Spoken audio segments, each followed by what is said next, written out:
Karena pada prinsipnya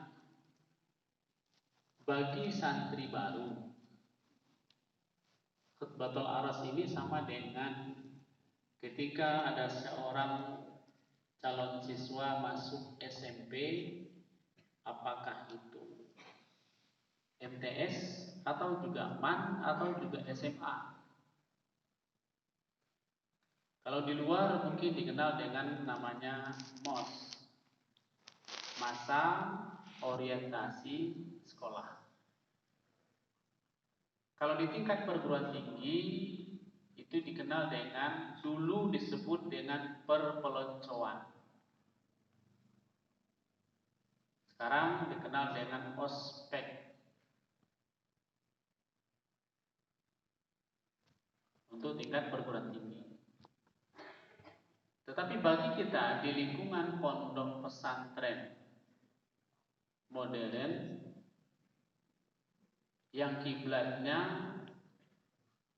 yang potretnya, yang acuannya kepada pondok modern Gontor,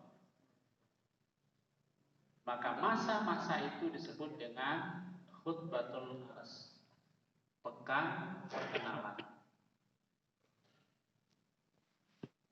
Pekan perkenalan itu sangat berbeda dengan MOS, sangat berbeda dengan ospek.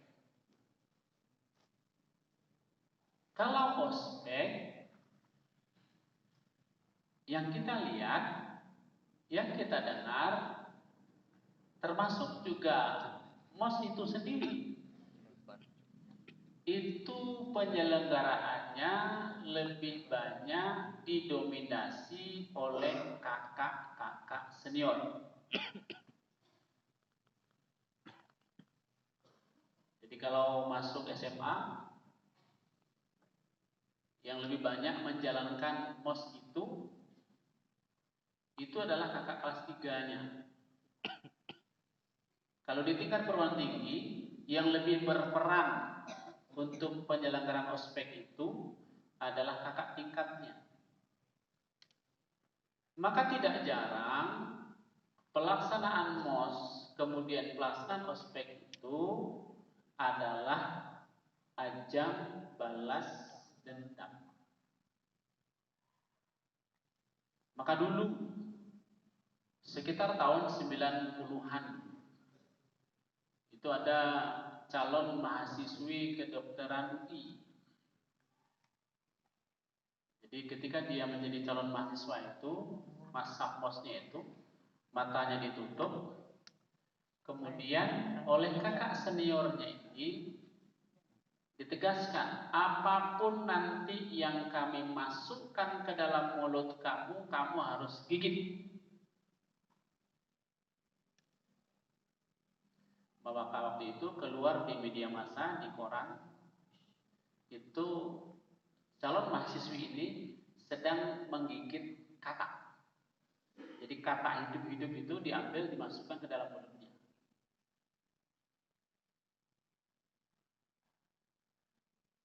Kemudian yang lain lagi, ada juga matanya ditutup.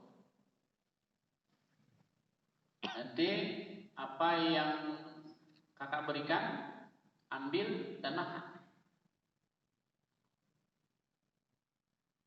Dua yang dihadapkan kepada calon mahasiswa itu di dalam piring, yang satu piring isinya cacing, yang satu piring lagi isinya mie.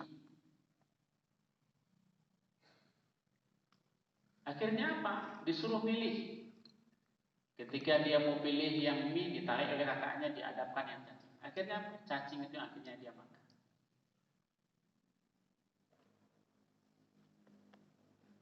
Dan tidak menutup kemungkinan kejadian-kejadian itu berakibat fatal. Contohnya,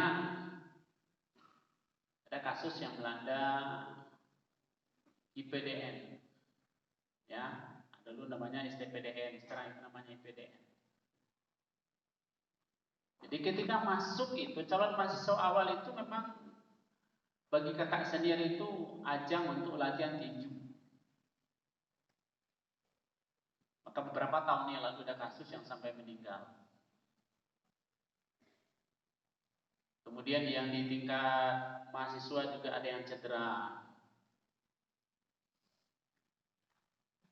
Dan tidak kalahnya juga terjadi di tingkat SMA ataupun SLTA. Sehingga masa orientasi sekolah untuk tingkat SMP dan SLTA, kemudian juga ospek untuk tingkat perguruan tinggi tidak lebih dari ajang balas dendam.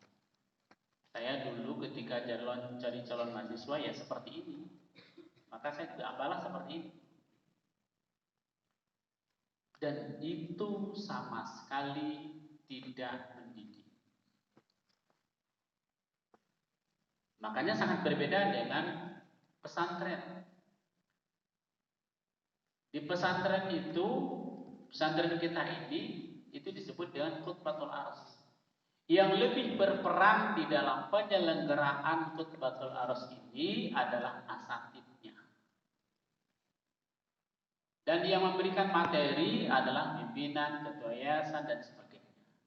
Yang betul-betul menyangkut apa yang akan dihadapi oleh calon santri 6 tahun ke depan.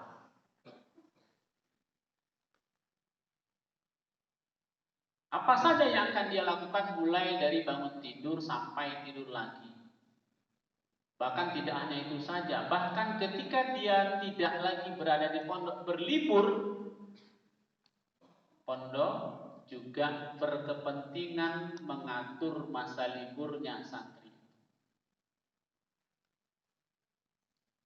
Jadi khutbatul aros itu betul-betul memperkenalkan pondok ini secara menyeluruh kepada calon santri.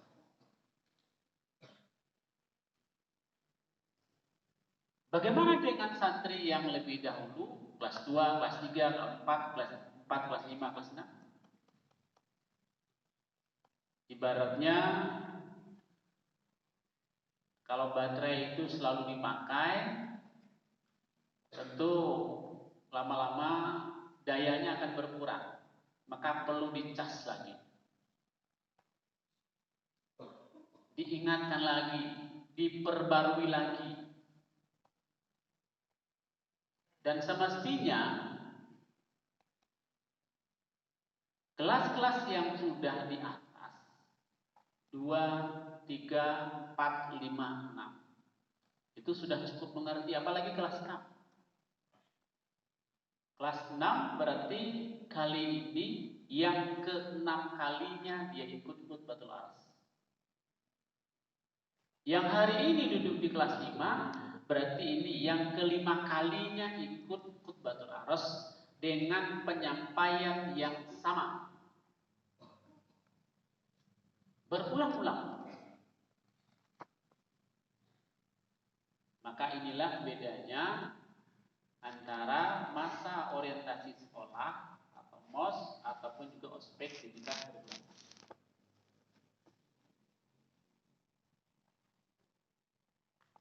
Saya dulu ketika menjadi calon mahasiswa